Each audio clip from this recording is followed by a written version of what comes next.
Hi everyone. इस session में हम डिस्कस करने वाले हैं कि आपकी जो कॉपीज हैं या फिर लैंडिंग पेजेस का कंटेंट लिख रहे हैं, एड कॉपीज लिख रहे हैं, ईमेल मार्केटिंग के कैंपेन्स लिख रहे हैं, तो इस टाइप से हम कैसे क्रिएट करें कि यूजर को एंगेजिंग लगे, बोर ना हो जाए और स्किप ना कर दे उन चीजों को, क्योंकि बहुत इंपॉर्टेंट चीज है। अगर यूजर बोर हो जाता है आपकी कंटेंट से, कॉपीज से, तो क्या होगा, वो स्किप करेगा या फिर एग्जिट करेगा, तो जो कि हम बिल्कुल भी नहीं चाहते। क्योंकि स्पेशली कॉपी राइटिंग में जब आपका मोटिव कन्वर्जन है, तब आप बिल्कुल भी नहीं चाहते कि यूजर बोर हो जाए।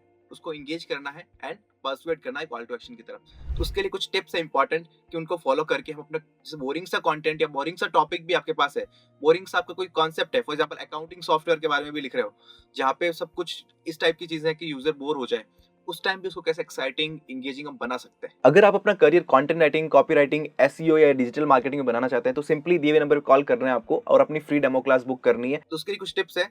तो कुछ पहले हम इंपॉर्टेंट चीजें हैं, फिर हम बात करेंगे रीडेबिलिटी के ऊपर कि आपकी जो फर्स्ट हेडलाइन है उसको बहुत इंटरेस्टिंग और कैची होनी चाहिए। क्योंकि फर्स्ट हेडलाइन से ही आप जो है यूजर है, जैसे हमने डिस्कस करा अभी तक कि हेडलाइन है जहां से यूजर की जर्नी स्टार्ट होती है आपके कॉपीज के ऊपर या फिर लैंडिंग पेजेस के ऊपर, तो वो बहुत एक्साइटिंग, अटेंशन ग्रैबिंग होनी चाहिए, ताकि यूजर को फिर हम स्लिपरी स्लाइड के थ्रू नीचे ले जा सकते हैं उसको। And second most important thing, बहुत ज्यादा कंटेंट नहीं लिखना है आपको, बहुत मिनिमम कंटेंट के साथ चीजें कन्वे करनी है। मैक्सिमम मिनिमम कंटेंट से मैक्सिमम चीजें आप कैसे कन्वे कर सकते हो, मैक्सिमम आइडियाज कैसे कन्वे कर सकते हो, वो फोकस करना है।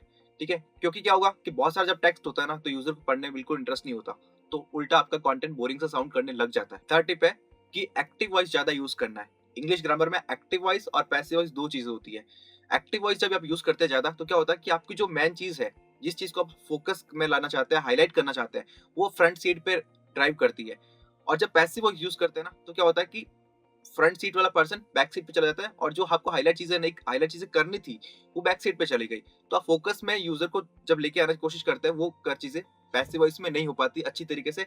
स्पेशली जब आप प्रोडक्ट को भी प्रमोट करना चाहते हो अपने, उस टाइम भी पैसिव वॉइस जब यूज करते हो, तो आपका प्रोडक्ट पीछे चला जाता है रादर देन कि आगे आ जाता है। पैसिव वॉइस का ऑफ कोर्स रोल है अपने इंग्लिश ग्रामर के अंदर, बट आपको ट्राई करना है कि मोस्ट ऑफ द टाइम्स आप एक्टिव वॉइस यूज करो। कहीं कहीं पे जब आपको रिलेवेंट लगता है पैसिव वॉइस, तभी यूज करना है। सो नेक्स्ट टिप है अपनी कि बी ए रूथलेस एडिटर। रूथलेस एडिटर का मतलब क्या है कि आप जब अपने फर्स्ट ड्राफ्ट रेडी करते हैं कॉपीज का, किसी भी टाइप का लिखा हुआ आपने कॉपीज, चाहे ईमेल मार्केटिंग से ईमेल्स लिखे आपने, सेल्स पेजेस का कंटेंट लिखा है, वेब पेजेस करें, तो आपको इस टाइप से डीप लेवल पे एडिटिंग करनी है। आपको अपनी एक भी मिस्टेक ऐसा नहीं होना चाहिए कि छूट जाए, क्योंकि मिस्टेक्स आप जब छूट जाएगी, तो क्या होगा, एक तो रीडर को आप डिसअपॉइंट करते हो। सेकंड थिंग, एडिटिंग का मतलब सिर्फ ये भी नहीं होता कि सिर्फ आप ग्रामेटिकल टाइपोस वगैरह ठीक कर रहे हो। एडिटिंग में आप अपने जो सेंटेंस स्ट्रक्चर है, सेंटेंस फ्रेमिंग है, अपनी टोन ऑफ वॉइस है, उसको भी एडिट करते हो। मतलब मेजर लेवल पे एडिटिंग होती है। तो फर्स्ट ड्राफ्ट के बाद आप जो एडिटिंग करते हो, सेकंड ड्राफ्ट करते हो, थर्ड ड्राफ्ट करते हो, तो उसको बहुत अच्छे लेवल से एडिट करना है। इससे क्या होगा कि आप अगर कहीं भी मिस्टेक्स कर रहे हो, जहाँ पे आपको लगता है कि सेंटेंस कॉम्प्लेक्सेस हैं, या फिर आपने एक्टिव वॉइस कम यूज करा है, पैसिव वॉइस ज्यादा यूज करा है, उसको फिक्स करा, तो इससे बहुत सारी चीजें होगी जो एडिटिंग के टाइम आप फिक्स करते हो। तो रूथलेसली उसको एडिट करना है। देन ये नेक्स्ट जो टिप है, वो भी बहुत ज्यादा इंपॉर्टेंट है कि जिस सॉल्यूशन के बारे में आप प्रमोट कर रहे हो, जिस चीज के बारे में आप लिख रहे हो कॉपीज, उसका अच्छे से नॉलेज होना जरूरी है। क्योंकि उसका अच्छे से नॉलेज होगा ना, तभी आप अपने जो आइडियाज है, थॉट्स है, बहुत अच्छे से कन्वे कर पाओगे। फॉर एग्जाम्पल, जब इजी टॉपिक्स होते हैं, तब आप कुछ भी अच्छे से कन्वे कर पाते हैं। बट सेकंड थिंग, एक आप मान के चलो कि बी टू बी प्रोडक्ट है, जिसका आप मान सकते हैं कि for example subscription automation platform, जिसके बारे में आपको पहले से आइडिया नहीं है, तो बेटर है उसे लिखने से पहले उसका अच्छे से आइडिया होना चाहिए कि ये प्रोडक्ट एक्चुअली करता क्या है, किसके लिए है। तभी आप अपने कह सकते हैं कि जो वर्ड्स वगैरह कन्वे करोगे आप अपने कॉपीज में, वो बहुत अच्छे लेवल पे कन्वे कर पाओगे। देन नेक्स्ट इंपॉर्टेंट थिंग कि आपकी रीडेबिलिटी पे बहुत अच्छे से फोकस करना है। आपका कंटेंट बहुत ज्यादा रीडेबल होना चाहिए, क्योंकि जितनी अच्छी रीडेबिलिटी होगी, उतना इजीली आप अपना आइडियाज को कन्वे कर पाओगे और ऑडियंस को कन्विंस करने के चांसेस बढ़ा पाओगे। देन रीडेबिलिटी में क्या क्या चीजें मैटर करती है और क्यों मैटर करती है, वो हम डिस्कस करने वाले। तो फर्स्ट, आपकी कॉपी राइटिंग को बहुत इंगेजिंग बनाना है, ऑडियंस इंगेज करे, उससे एक्चुअली रीड करे कंटेंट को, तो आपको रीडेबिलिटी का ध्यान रखना होगा। और जब आप रीडेबिलिटी का ध्यान रखते हैं, तो ऑडियंस के लिए इजी हो जाता है अंडरस्टैंड करना कि आप कहना क्या चाहते हो। ठीक है। देन रीडेबिलिटी का एसईओ भी मेजर रोल होता है, क्योंकि जब आप एसईओ कॉपी राइटिंग कर रहे हो, तो रीडेबिलिटी का बहुत ज्यादा इंपॉर्टेंट रोल हो जाता है। क्योंकि एसईओ का मतलब क्या है कि आप यूजर का एक्सपीरियंस बेटर कर रहे हो सारे टर्म्स में। तो रीडेबिलिटी का इंप्रूव करने का मतलब क्या है कि आप यूजर एक्सपीरियंस बेटर कर रहे हो, उसको बहुत अच्छे से चीजें समझा पा रहे हो और कन्विंस कर पा रहे हो, इंगेज कर पा रहे हो। तो आपका कंटेंट इंगेजिंग करना है, कॉपीज को इंगेजिंग करना है। रीडेबिलिटी को इंप्रूव करने के लिए कुछ टिप्स को डिस्कस करते हैं। उसमें सबसे मोस्ट इंपॉर्टेंट टिप है कि आपको easy and familiar words use करने हैं। मतलब आपकी जो ऑडियंस है, उसके लेवल ऑफ अंडरस्टैंडिंग क्या है, उनके रेगुलर कौन से वर्ड्स यूज होते हैं, तो आइडिया वो अगर आपको रहेगा, क्योंकि आप जब पर्सोना बनाओगे, अपने ऑडियंस को रिसर्च करोगे, अंडरस्टैंड करोगे, तो आपको एक बेटर आइडिया हो पाता है कि कौन से वर्ड्स से वो फैमिलियर हैं, कौन से ईज़ी वर्ड्स हैं, उनको हमें यूज़ करना है। क्योंकि ऐसे कॉम्प्लिकेट वर्ड्स यूज़ नहीं करने जिससे कि आपके ऑडियंस को डिक्शनरी देखने की ज़रूरत पड़ जाए, राइट? तो एग्जांपल देखते हैं कि कॉम्प्लेक्स वर्ड्स को आप ईज़ी कैसे लिख सकते हो। सेम मीनिंग है, बट एक वर्ड है वो कॉम्प्लेक्स है, डिफिकल्ट है, दूसरा वर्ड बहुत ईज़ी है, ईज़ी टू अंडरस्टैंड है, सबको उसका मीनिंग पता होता है। First example elevation and height, same meaning है, बट एलिवेशन का मीनिंग हर किसी को पता नहीं होता। हाइट बहुत कॉमन वर्ड है, हर किसी को मीनिंग पता होता है, हर कोई से फैमिलियर होता है। Second, indicate and show, show बहुत कॉमन वर्ड है, हर किसी को मीनिंग पता है, बट इंडिकेट का मतलब हो सकता है कुछ पार्ट ऑफ ऑडियंस जो आपकी है उसको पता ना हो। Third example, ineffectual and useless.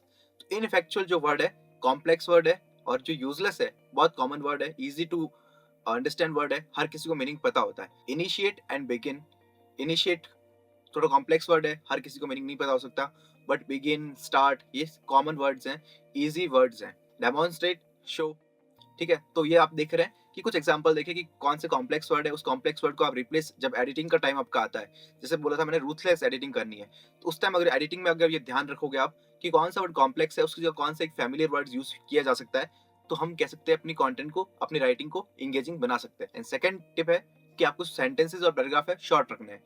Short में भी क्या कितने वर्ड्स होने चाहिए, तो कॉपीराइटिंग की जब हम बात करते हैं ना, तो कम बहुत बार ऐसा होता है कि वन वर्ड के सेंटेंसेस भी आपको देखने को मिल जाते हैं। स्पेशली आप जब कभी एप्पल की वेबसाइट्स देखोगे ना, तो आपको देखने को मिलेगा कि वन वर्ड सेंटेंसेस भी यूज होते हैं। मतलब वहाँ पे मोटिव क्या है कि जितना शॉर्ट हो सकता है आपके सेंटेंसेस एंड पैराग्राफ्स, उतना बेटर कॉपीराइटिंग में। देन आप सेंटेंस की एवरेज हम बात करते हैं कि आप ट्राई करो कि मोस्ट ऑफ द सेंटेंसेस आपके हो विद इन 4 to 10 वर्ड्स में आपका सेंटेंस कंप्लीट हो रहा हो। उससे क्या होता कि आप जो कन्वे करना चाहते हैं ना, बहुत इजी तरीके से इजी फॉर्म में कन्वे कर पाते हैं। यूजर के लिए उस चीज को समझना बहुत इजी हो जाता है। कॉपी राइटिंग में बहुत ज्यादा क्रूशियल है। कंटेंट राइटिंग जब हम करते हैं तब 15 वर्ड्स 20 वर्ड्स तक भी हम एक बार जा सकते हैं, क्योंकि हम आर्टिकल्स वगैरह लिख रहे हैं तो चल जाता है। बट कॉपी राइटिंग में क्या होता है कि टाइम स्पेन, यूजर का अटेंशन ग्रैब करने का बहुत कम होता है आपके पास। तो आप ट्राई करते हो कि कम वर्ड्स में, छोटे वर्ड्स में, छोटे सेंटेंसेस में कैसे अपना मोस्ट कन्वे कर पाओ। सो 1 to 3 सेंटेंसेस मैक्स होने चाहिए।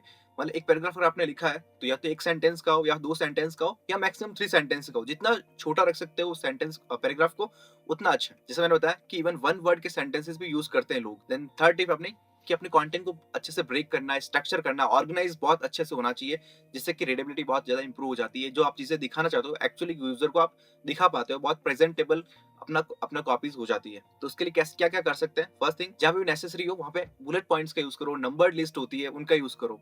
जैसे आपने कोई 4 चीजें बताई है कि ये हमारी 4 चीजें हैं, तो 4 चीजों को एक सेंटेंस में रखने की बजाय उन 4 चीजों को एक बुलेट पॉइंट्स में दिखा दिया, तो क्या होता है, स्ट्रक्चर प्रॉपर कर दिया आपने, और स्कैनेबल हो गया आपका कंटेंट। मतलब यूजर जब पढ़ेगा उसको तो बहुत इजीली पढ़ पाएगा, और उसके सामने वो चीजें एक्चुअली रीड हो पाई। आपने जो चीजें कन्वे करनी थी, एग्जाम्पल भी देने थे कुछ चीज 8 चीजों की, फॉर एग्जाम्पल आपकी ये 4 पॉइंट्स आपको दिखाने हैं, 5 पॉइंट्स दिखाने हैं, 10 पॉइंट्स भी दिखाने हैं, 10 फीचर्स 10 बेनिफिट्स दिखाने हैं, तो बेटर है कि बुलेट पॉइंट्स, नंबर्ड लिस्ट ये यूज करो आप, रेदर देन कि उनको सेंटेंसेस फॉर्म में बड़ा बड़ा लिखने की कोशिश करो। देन प्रॉपर हेडिंग्स एंड सब हेडिंग्स, जहां पर भी आपको स्कोप लगता है कि इन चीजों को मैं एक अलग हेडिंग बना सकता हूँ, इनकी एक अलग सब हेडिंग बन सकती है अपने कॉपीज के अंदर, वहां पे बनाओ। स्पेशली आप जब कॉपी राइटिंग में लैंडिंग पेजेस के ऊपर काम करते हो, सेल्स पेजेस पे काम करते हो, प्रोडक्ट पेजेस पे काम करते हो, तो बहुत ज्यादा क्रूशियल हो जाता है। ऐसी कॉपी राइटिंग भी कर रहे हो तो और ज्यादा इंपॉर्टेंट हो जाता है कि आप हेडिंग टैग्स यूज करो, H1 H2 H3 4 5 6 जो होते हैं। अगर हेडिंग टैग्स को प्रॉपर यूज करना चाहते हो तो आपको पहले क्रिएट करना पड़ेगा।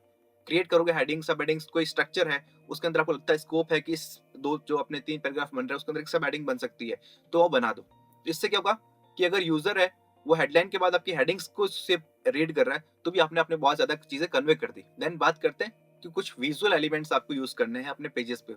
एटलीस्ट आपको ध्यान रखना है कि एक विजुअल एलिमेंट तो हर पेज पे होना ही चाहिए। हर जो भी चीज दिखा रहा है, फॉर एग्जाम्पल एड्स हम रन करते हैं तब देखते हैं कि डिस्प्ले एड्स होते हैं ना, उसमें कुछ ना कुछ एक अच्छा ग्राफिक होता है, कैची ग्राफिक, ताकि वो ग्राफिक भी आपका एक अटेंशन ग्रैब करने का रोल प्ले करे। तो इसी टाइप से आप जब कोई पेज बना रहे हो, वेब पेज हो, प्रोडक्ट पेज हो, लैंडिंग पेजेस हो, आपको विजुअल एलिमेंट्स यूज करने हैं। विजुअल एलिमेंट्स में क्या क्या चीज आ सकती है आपकी? फर्स्ट, कोई फोटोज है, इमेजेस हैं, कोई जिप फाइल्स हैं, कोई वीडियोज हैं, ठीक है। तो ये सब चीजें आपको ट्राई करना, यूज कर पाओ। स्क्रीनशॉट भी आप चाहो तो यूज कर सकते हो, कोई रिलेवेंट है, कोई डेटा दिखाना आपको, फॉर एग्जाम्पल आपने स्क्रीनशॉट ऐड कर दिया, तो आप जब नंबर्स को, अगर डेटा को आप लिख के प्रेजेंट करते हो तो हो सकता है रीड करने में नहीं आए, बट जब स्क्रीनशॉट ऐड करोगे तो इजिली सामने वो दिख जाता है। आपको पता है कि इंगेजिंग आप अपना कंटेंट को या कॉपीज को बना सकते हो जब आप विजुअल एलिमेंट्स जैसे कि वीडियोस, ग्राफिक्स, इनको यूज करते हो अच्छी तरीके से। तो ये कुछ इंपॉर्टेंट टिप्स थी जिससे हम बोर्डम फ्री राइटिंग को अच्छे से अडॉप्ट कर सकते हैं, अपनी कॉपीज को बहुत अच्छा बना सकते हैं, और कह सकते हैं कि यूजर को इंगेज कर सकते हैं बहुत अच्छी तरीके से। इन टिप्स को फॉलो करना ही करना है आपको, स्पेशली जब आप लॉन्ग फॉर्म कंटेंट जैसे कि लैंडिंग पेजेस की बात करते हैं, लैंडिंग पेजेस हुए, प्रोडक्ट पेजेस हुए, वेब पेजेस हुए, इन पे बहुत ज्यादा क्रूशियल रोल प्ले करता है। Thank you.